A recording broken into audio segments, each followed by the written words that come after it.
Bismillahirrahmanirrahim.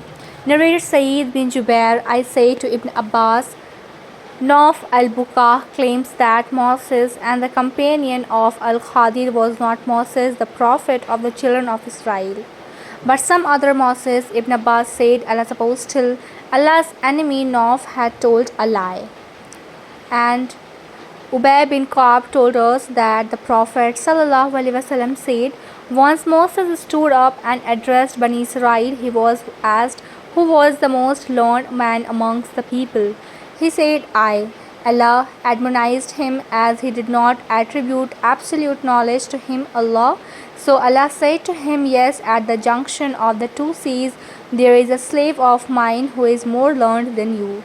Moses said, O my Lord, how can I meet him? Allah said, take a fish and put it in a large basket, and you will find him at the place where you will lose the fish. Moses took a fish and put it in a basket and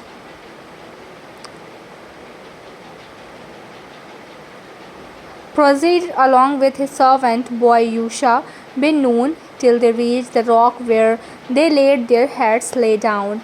Moses slept, and the fish moving out of the basket fell into the sea. It took its way into the sea straight as in a tunnel. Allah stopped the flow of water over the fish, and it became like an ark. The Prophet ﷺ pointed out this ark with his hands. They traveled the rest of the night, and the next day Moses said to his boy servant, give us our food, for indeed we have suffered much fatigue in this journey of ours. Moses did not feel tired till he crossed that place which Allah had ordered him to seek after. His boy servant said to him, do you know that when we were sitting near that rock, I forgot the fish, and none but Satan caused me to forget to tell you about it, and it took its course into the sea in an amazing way, so there was a path for the fish, and the astonished them. Moses said that was what we were seeking after. So both of them retraced their footsteps till they reached the rock. There they saw a man lying covered with a garment. Moses greeted him, and he replied, saying, how do people greet each other in your land? Moses said, I am Moses. The man asked, Moses of Bani Israel. Moses said, yes, I have come to you so that you may teach me from those things which Allah has taught you. He said, O Moses, I have some of the knowledge of Allah which Allah has taught me, and which you do not know, while you have some of the knowledge of Allah which Allah has taught you, and which I do not know.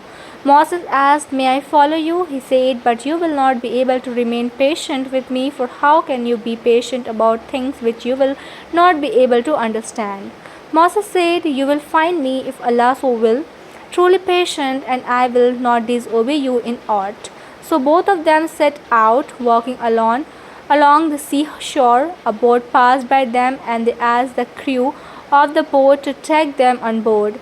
The crew recognized Al-Khadir, and so they took them on board without fear. When they were on board the boat, a sparrow came and stood on the edge of the boat and dipped its beak once or twice into the sea. Al-Khadir said to Moses, O Moses, my knowledge and your knowledge have not decreased. Allah's knowledge except as much as this sparrow has decreased the water of the sea with its beak. Then suddenly Al-Khadir took an edge and plucked a plank, and Moses did not notice it till he had plucked a plank with the edge. Moses said to him, what have you done? They took us on board, charging us nothing. Yet you have intentionally made a hole in their boat so as to drown its passengers. Verily, you have done a dreadful thing. Al-Khadir replied, did I not tell you that you would not be able to remain patient with me? Moses replied, do not blame me for what I have forgotten, and do not be hard upon me for my fault. So the first excuse of Moses was that he had forgotten, but when they had left the sea, they passed by a boy playing with other boys. Al-Khadir took hold of the boy's head and plucked it with his hand like this. Sufyan, the sub-narrator, pointed with his fingertips as if he was plucking some fruit. Moses said to him, have you killed an innocent person who has not killed any person? You have really done a horrible thing.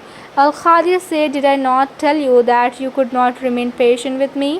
Moses said, "If I ask you about anything after this, don't accompany me. You have received an excuse from me." Then both of them went on till they came to some people of a village, and they asked its inhabitant for wood, but they refused to entertain them as guests. Then they saw there in a wall which was just going to collapse, and Al-Khadir repaired it just by touching it with his hands. Sufyan, the sub-narrator, pointed with his hands, illustrating how Al-Khadir passed his hands over the wall upwards. Moses said, "These are the people whom we have called on, but they neither gave us food nor entertained us as guests. Yet you have repaired their wall. If you had wished, you could have taken wages for it." Al-Khadi said, "This is the parting between you and me, and I shall tell you the explanation of those things on which you could not remain patient." The Prophet ﷺ added, "We wish that Moses could have remained patient, by virtue of which Allah might have told us more about their story." Sufyan, the sub-narrator, said that the Prophet ﷺ said, "May Allah bestow His mercy on Moses. If he had remained patient, we would have been told further about their case."